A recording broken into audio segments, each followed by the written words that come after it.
बीवी ये करे, बीवी वो करे, बीवी ही सब कुछ करे। शौहर को क्या करना चाहिए? इस वीडियो में मैं आपको बताऊंगा कि शौहर पर बीवी के क्या हकूक हैं। सबसे पहला हक जो बीवी का होता है कि शौहर को चाहिए कि उसे मौसम के मुताबिक कपड़े मुहैया करे। ज़रूरियात ज़िंदगी का तमाम तर सामान उसे घर में ला कर दे।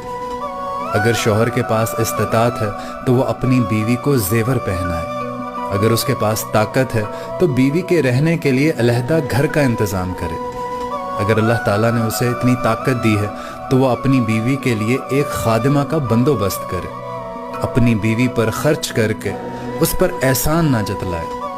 अगर शौहर कहीं बाहर सफ़र पर गया है तो वापसी पर आते हुए अपनी बीवी के लिए लाजमी कुछ ना कुछ लेकर आए। जरूर बताइए और वीडियो को लाइक करना ना भूलें।